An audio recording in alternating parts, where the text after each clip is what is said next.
इन तीन मुद्दों का एग्जाम्पल देखिए, रिजर्व फॉरेस्ट, इमिग्रेशन और पॉपी कल्टीवेशन।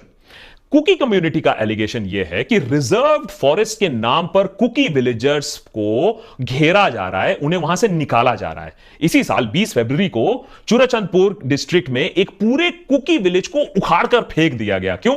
अरे फॉरेस्ट प्रोटेक्शन के नाम पर ना आप यहां नहीं रह सकते हो। इलीगल पॉपी प्लांटेशन को खत्म करने के लिए बीरेन सिंह सरकार ने हिल डिस्ट्रिक्ट में कई एकड़ जमीन जब्त किए हैं। चीफ मिनिस्टर बार बार नार्को टेररिज्म का आरोप लगा चुके हैं अलग अलग कुकी ग्रुप्स पर कि ये पॉपी प्लांटेशन को इंकरेज कर रहे हैं, उनसे वो टैक्स कमाते हैं ये कम्युनिटीज। अब ये बात सच है, पॉपी कल्टीवेशन वहां हो रही है और इससे डील भी करना चाहिए। इंडिया म्यांमार बॉर्डर एरिया में बहुत बड़ा सिस्टम मौजूद है ड्रग ट्रेड का, लेकिन इसको डील करने के लिए एक होलिस्टिक सोशियो इकोनॉमिक सॉल्यूशन की जरूरत है। सिर्फ कोई एक कम्युनिटी को टारगेट करने से सॉल्यूशन नहीं निकलने वाला। इससे बस हुआ यह है कि कुकीज और मैतेइस के बीच में फासला और भी ज्यादा बढ़ गया है। तीसरा प्रॉब्लम इमिग्रेशन का। बीरेन सिंह सरकार ने यह ऐलान कर दिया कि स्टेट में बहुत सारे म्यांमार से इलीगल इमिग्रेंट्स आ रहे हैं और इसी के वजह से एक एनआरसी टाइप वेरिफिकेशन ड्राइव की जरूरत है। और सोर्सेस के मुताबिक खास फोकस उन्हीं डिस्ट्रिक्ट्स पर दिया जाएगा जहां कुकी कम्युनिटीज ज्यादातर रहती हैं।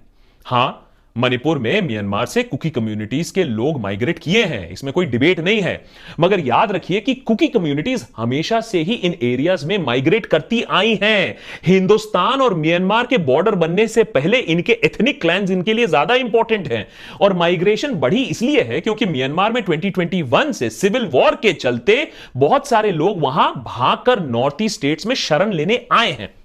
मिजोरम ने हजारों रेफ्यूजीज को शेल्टर दिया है। बाय द वे, मिजोरम की होम मिनिस्टर ने प्राउडली यह कहा है कि जो चिन लोग म्यांमार से आए हैं वो हम मिजोस के भाई बहन हैं और जस्ट बिकॉज बीच में इंटरनेशनल बाउंड्री है और वो किसी ने खींच दी है, इसका मतलब यह नहीं है कि मुश्किल वक्त में हम अपने भाई बहनों को शेल्टर नहीं देंगे। यह दिखाता है कि कितना स्ट्रॉन्ग एथनिक टाइज है। मणिपुर की सरकार ने उल्टा ऐसा कोई फैसला नहीं लिया और इसके बावजूद, कोई हेल्प ना होने के बावजूद स्टेट से मणिपुर की कुकी कम्युनिटी ने काफी सारे रेफ्यूजीज को शेल्टर दिया है और उनका यह कहना है कि कोई इलीगल इमिग्रेंट नहीं है, ये हमारे ही भाई बहन हैं, रेफ्यूजीज हैं जो एक वॉर टॉर्न एरिया से भागकर हमारे पास आए हैं। बीरेन सिंह सरकार को यह बात समझ नहीं आई कि कुकीज के लिए उनके एथनिक टाइज इंटरनेशनल बाउंड्री से कई ज्यादा बड़े हैं क्योंकि यह एक इमोशनल मामला है।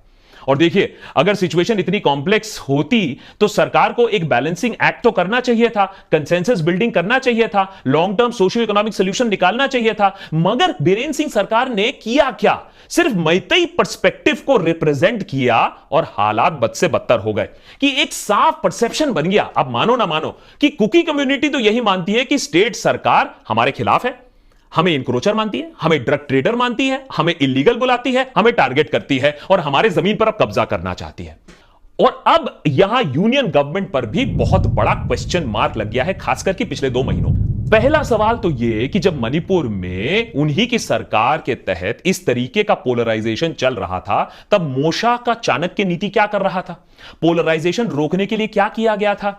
या ये उनके आशीर्वाद से ही ये पोलराइजेशन का स्क्रिप्ट यहां चल रहा था क्योंकि दूसरे जगहों पर ऐसा ही स्क्रिप्ट चला है? फर्क बस इतना पड़ गया है कि मणिपुर में ये बैकफायर कर गया है।